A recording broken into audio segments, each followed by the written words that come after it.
asa mabasa nga nagtagna-tagna lang ning Grolier Encyclopedia, for example. Nagtagna-tagna lang. Sumala. Lagi kung ebidensya, mangayo ko nimo, isa Brad. Pwede mangayo ko nimo ebidensya nga kining mga libro ha, like Grolier Encyclopedia kay international, nagtagna-tagna ra. Na ba kay ebidensya diha? Na ebidensya. Na ebidensya. Pwede ni hatag. 24 manungha mga baka kong propeta og magdala sa ngalan ni Kristo. Oh, asa Brad? Ito ba to? Nganong giangkon man niya, giswat-suwat man niya diha, unya na pa isang Grolier diha nga pari ra koy nagsulat og bisporopon, niya angkon niya. Mao na nakatumanan sa Mateo 24, ebidensya na nga natuman gayon ang panagda ni Kristo. Especially katuman. Katawa man ko aning daay ko bisag unsay pangyawit.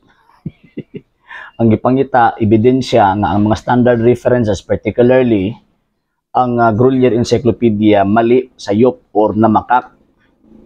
Sige counter nga evidence, St. Matthew chapter 24 verse 24 to 25. Na yung mga mini nga propeta manungha, o ba na counter evidence concerning the standard references? Layo abastin lang is tubagoy ni kaduha.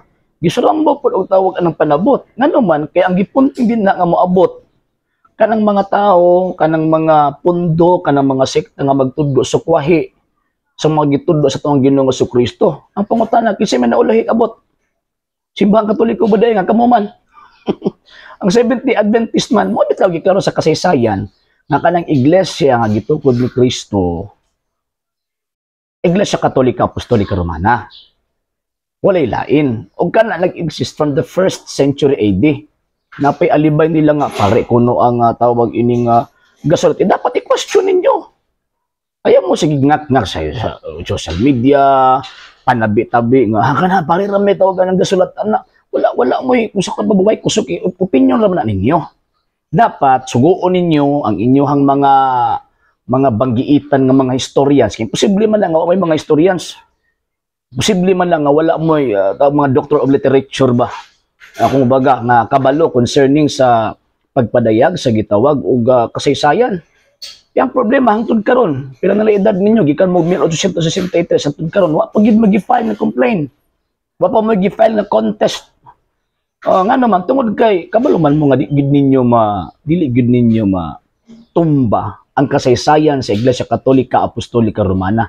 Og normal na nga ang pari mo sulat ng mga particular books nga ang mga contributor, mga pari sa hinungdan nga sila man ang responsableng gipangutana o gipangayuan og content. Sila man ang responsableng gipangayuan og titulo kung baga. O kinsa man mo hatag og kanang titulo di ay kung pangayuan ka sa tawagan ng laing tao o sa gobyerno. Laing tao ba di ay? Ikaw ang mo-provide og titulo nga nagpasabot na kanang imong yuta imo na mao po na simbahang Katolika. Di na mangutana og lain pa ang tawag ining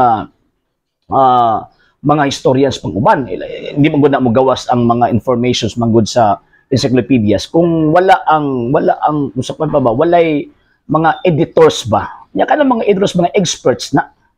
So karon gipangayuan og information ang simbahang Katolika. Kaguman nito ubadayan ang mga publishers wala oy. Gi-counter pa na nga mga ebidensya. Gi-counter pa na nga mga reference nga gihatag sa maong tawag ini mga pari. Pero nakit-an man sa gitawag og kining mga historians nga tinuod ang sa mga pari. And at the same time, gitan-aw po ang mga ebidensya mo coincide magyud sa mga ebidensya mo nang musugot mo sa dili ang gibutang sa libro sa kasaysayan mauna ang tawag ini nga simbahang Katoliko gitukod ni Kristo. Unya, kadaghan po mga libro po nga dili mga Katoliko ang nagsulat. Even gani ang inyong mga libro, mga Protestante, nagtug-an nga ang simbahang Katolika iyan ni Kristo. Di ba mabatog ang kun-angkon na mo karon na Katoliko mo kay baluman mo sa kasaysayan na Katoliko ng iglesia gitukod ni Kristo ug kanang Katolikuha gipanguluhan na og Santo Papa. Sige lang ato na ng palawman sa sunod nga panahon and pasensya na kayo mga higalag maigsuon nga wala pa ta ka live karon kay lagi niabot ang dagok sa tong kinabuhi. Gyud tawag ini nga malikayan nga kung sa pa ba down and up and down, rise and fall. So nahitabo sa karon nga panahon nga mura og nagkapiki-apiki pa man. So sige lang, walay problema. And thank you kayo sa mga igsoon na mga Katoliko nga nagatab nagasuporta Sir Noli, Sir Ronald Descaliar, Sir Robert Avila, Sir Michael Roger Uy, Sir Eman Papas, Sir Pablo Taytay, isa pa, Sir Romy Inodio, ug sa tanan nga mga Katoliko, Sir Dencio, daghan kayong salamat sa inyong tabang suporta. Kay inyong tabang suporta mo nay hinungdan nga aron nakalihok pa ta bisan pag apik-apik pero sige lang, wala problema, nakalihok pa ta until now. Thank you kaayo. So next nato puhon ug maka-live ta, makahigyan tag live. So yun, ato pa nang palawman pagsakto kanang mga ilahang gitawag mga argumento. Sa hindi pa po nakapag-follow sa mga pages po natin, i-follow nyo po yung mga pages po natin: RJ Horolanciano II TV Apolia Punto Argumento page, Kuya Apologies TV page, and RJ's Vlog 2022. And pwede rin po kayo mag-send po dyan ng Facebook stars. And also, sa ating po mga channels, sa hindi po nakapag-subscribe, i-subscribe po ninyo yung mga channels natin: Dalay Catholic, Apologies International Official, RJ Sano II TV, Kuya Apologies TV, and Barrio Kawayan Religious Forum. And pwede rin po kayo mag-send po dyan ng super sticker, super chats, and super thanks. And maraming salamat po sa mga kapatid at mga Katoliko na ulis pong tumutulong sa programa po natin.